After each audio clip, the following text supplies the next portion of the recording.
Halo semuanya, Assalamualaikum warahmatullahi wabarakatuh. Salam sejahtera untuk kita semua. Pada kesempatan kali ini, kami dari kelompok 1 akan menjelaskan perencanaan pembangunan nasional di masa Orde Lama dari mata kuliah Dinamika Pembangunan dengan dosen pengampu yaitu Ibu Umu Habibah Gapar. Sebelum masuk ke materi, izinkan kami memperkenalkan diri. Halo, perkenalkan nama saya Rahmat Hidayat dengan nomor induk mahasiswa 2030 1070 2012. Saya dari kelas B. Perkenalkan, nama saya Jusra Wesley Arjaisa Putri dengan NIM 2030 2070 2055. Saya dari kelas A. Halo, perkenalkan nama saya Irna Milina, NIM 2030 3070 2120 kelas A. Perkenalkan, nama saya Hestria Fujiani dengan NIM 2030 10 70 20 02 kelas B. Halo, nama saya Gita Jasmine Maharani dari kelas B dengan NIM 20 30 20 70 20 92. Perkenalkan, nama saya Fajar Nur Rahmatullah dari kelas A dengan NIM 20 30 20 70 20 75. Halo semuanya, perkenalkan nama saya Stevi Teresia dengan NIM 2030 10 70 20 06.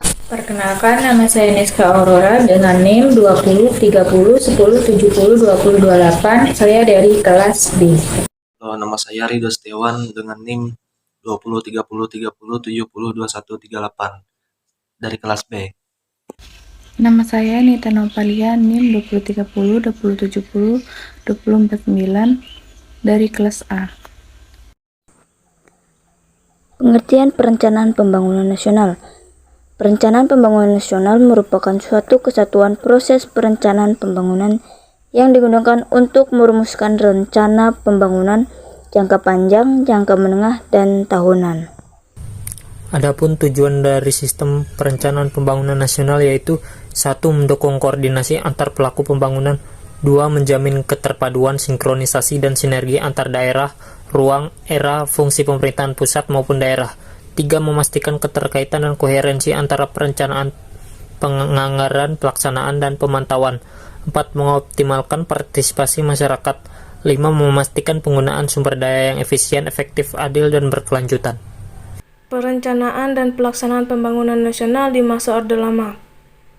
Pada masa awal kemerdekaan hingga masa Orde Lama yang dipimpin oleh I.R. Soekarno dari tahun 1945 sampai 1966, terdapat beberapa upaya sistematis dalam menyusun sebuah pembangunan yang terencana, yaitu: pertama, terbentuknya dasar-dasar pokok daripada plan mengatur ekonomi Indonesia yang dirumuskan oleh Badan Perancang Ekonomi. Pemerintah membentuk Badan Perancang Ekonomi pada 19 Januari 1947. Rencana pembangunan ini berfokus pada persoalan nasionalis mengenai aset-aset negara yang sebelumnya dikuasai oleh penjajah. Badan Perancang Ekonomi ini kemudian diganti dengan Panitia Pemikir Siasat Ekonomi yang dibentuk pada 12 April 1947 dan dipimpin oleh Muhammad Hatta. Panitia ini menghasilkan sebuah dokumen penting yang merupakan perencanaan pembangunan yang berisi berbagai program kerja pembangunan yang memiliki tujuan dalam meningkatkan dan memperluas kemakmuran secara merata. Pada periode 1945 sampai 1949, Panitia Pemikir Siasat Ekonomi dan Rencana Kasimo menghasilkan sebuah dokumen perencanaan yang disebut dengan garis-garis rencana untuk menyejahterakan rakyat. Di dalam dokumen ini terdapat rencana program dan juga penganggaran tiap-tiap departemen kementerian, serta rencana meningkatkan produksi sektor pertanian melalui ekstensifikasi pemanfaatan lahan dan penyediaan bibit unggul dalam jangka waktu 3 tahun untuk tercapainya swasembada pangan. Menurut Mustofa Jaja, pada periode ini perencanaan pembangunan memiliki tantangan yang dihadapi, yaitu tersusunnya infrastruktur politik baik pemerintah pusat maupun daerah, kondisi perang dan pemberontakan, serta instabilitas politik akibat kabinet dalam pemerintahan parlementer yang jatuh bangun. Rencana Urgensi Perekonomian tahun 1951 sampai dengan 1955 disusun oleh Sumitro bersama dengan Dr. Saroso Wiroharjo. Dalam pelaksanaan Rencana Urgensi Perekonomian, pemerintah menempuh kebijaksanaan ekonomi yang disebut dengan Program Benteng. Pada masa Kabinet Ali Sastroamidjojo II, di bulan Maret tahun 1956, Program Benteng hampir tidak mendapat perhatian. Program ini akhirnya dihentikan pada tahun 1957. Pada masa Kabinet Ali Sastroamidjojo II, tepatnya di bulan September 1956, telah disetujui apa yang dinamakan sebagai Rencana Pembangunan 5 tahun 1956 sampai 1960 yang disiapkan oleh Biro Perancang Nasional BPN di bawah pimpinan Insinyur Juanda.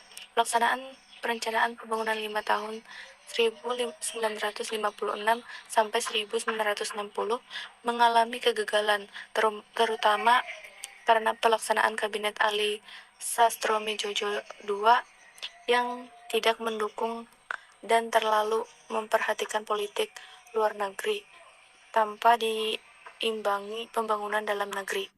Tindakan-tindakan pemerintah dalam masalah ekonomi seperti penyalahgunaan sumber devisa, pemberian izin istimewa kepada anggota partai penyokongnya, serta birokrasi perizinan yang sangat terbelit-belit menghambat usaha para pedagang. Keadaan atau situasi sosial, ekonomi, dan politik Indonesia antara tahun 1956 sampai 1958 juga mempengaruhi kegagalan program ini. Garis-garis besar haluan negara sudah ada sejak pemerintahan Presiden Soekarno pada tahun 1945 sampai dengan tahun 1966 atau pada masa Orde Lama yang bernama Pembangunan Nasional Sementara Berencana. Dokumen GBHN pertama kali ditetapkan oleh Presiden Soekarno melalui Perpres nomor 1 tahun 1960 tentang garis-garis besar daripada haluan negara. Salah satu pertimbangan ditetapkannya GBHN yaitu perlunya arah tujuan dan pedoman tertentu yang jelas untuk kelanjutan revolusi. Dalam mengubah GBHN ke dalam kebijakan perencanaan pembangunan, maka dibentuklah Dewan Perencanaan Nasional yang diketuai oleh Mr. Muhammad Yamin.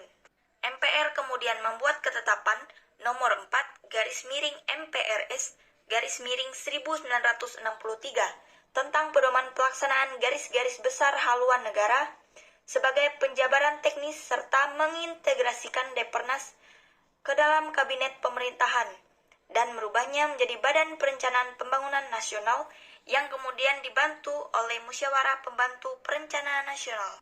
Situasi ekonomi yang memburuk kemudian meningkat akibat pertentangan politik dan ideologi, sehingga menyebabkan program-program strategis dalam RPNSB tidak dapat dilaksanakan secara efektif. Pengeluaran dana oleh pemerintah yang semakin meningkat pada masa demokrasi liberal dan orientasi politik yang terlalu dominan pada zaman Insinyur Soekarno dalam demokrasi terpimpin yakni pada tahun 1960 sampai 1965 menjadikan beberapa rencana pembangunan nasional khususnya dalam bidang ekonomi tidak berjalan optimal.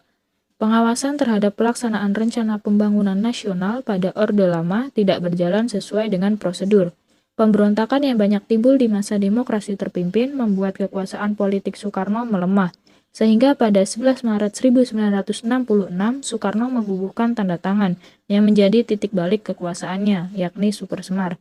Kejatuhan Soekarno dari kekuasaan yang dimilikinya menandai dimulainya era baru yang dipimpin oleh Presiden Soeharto yang kemudian dikenal dengan era Orde Baru.